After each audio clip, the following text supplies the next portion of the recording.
came into office, I said we would systematically work to fix these problems, and we have been working really hard to address them. Wait a minute. That's not what Jay Carney said. When was the president first made aware of these problems, these fraudulent lists that were being kept to hide the wait times? You mean the specific allegations that I think were reported first by your network out of Phoenix? I believe we learned about them through the reports. All right, we're getting different vibes here out of the White House on this whole Veterans Administration escalating scandal. It started with benefits not getting paid to veterans, and if they were paid, they were paid very late. Now it's escalated to patient care where at least a couple of dozen might have died as a result of that incompetence. To political crisis manager Kurt Bardella. Now, Kurt, we do know for now the president is keeping his VA secretary, so that doesn't change. A study ensues. I've seen this playbook before. Yeah, well, Neil, I think the reality is the president expressing that he was unhappy and outraged about the situation, that's fine, that's legitimate. Anybody who's probably heard about this feels that same outrage. But what people are looking for, what veterans are looking for, what policymakers are looking for is a plan forward of reform, of holding people accountable, of a real process that's transparent, that is inclusive, that brings together the veterans groups to get their input about what's going on.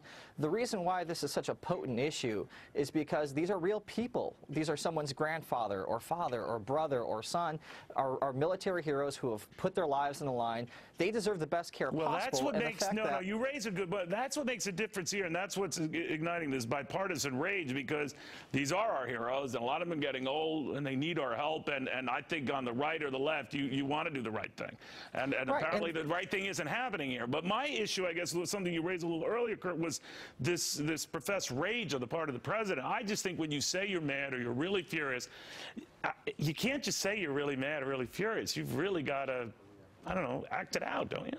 Well, Neil, if I were advising the president, what I would tell him is it's fine to express your outrage, but you have to follow that up with a specific plan of action. The reality is the VA system across the board is broken, and there needs to be a real honest and public review of what's broken, when is it going to be fixed, and frankly, keeping the person in office, a secretary who's been there while this has been happening, is a disaster. This person has lost all credibility with veterans. Why is the president not firing him and starting over? All right, he says he's just going to see the investigation where it goes. This rings a bell to Matty Doppler and Scott Martin and Lenora Hawkins, who are back. Lenora, end with you, begin with you.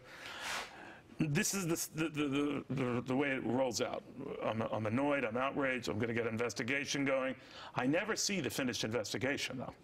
No, we never do about any of these scandals. I mean, he knew nothing about how the Obamacare website wasn't ready. He knew nothing about what was going on the IRS. I mean, at this point, I actually kind of feel for the guy. I think he might be just tired of trying to defend all of the various scandals that are hitting his administration. He should be good at defending it, though, right? What do you mean, Scott?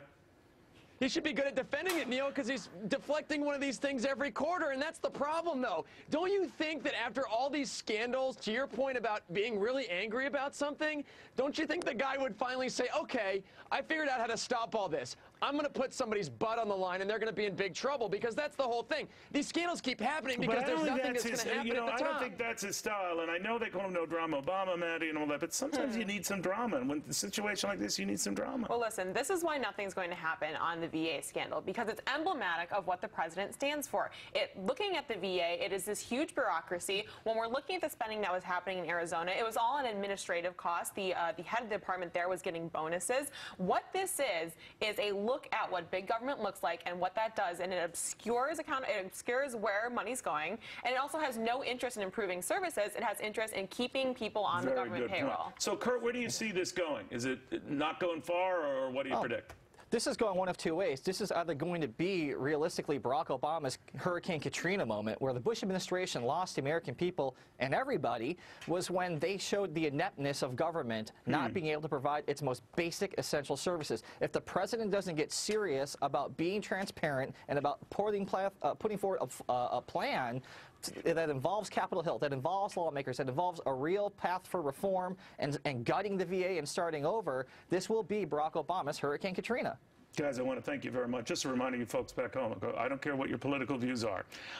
These aren't Republican soldiers and veterans. These aren't Democratic soldiers and veterans.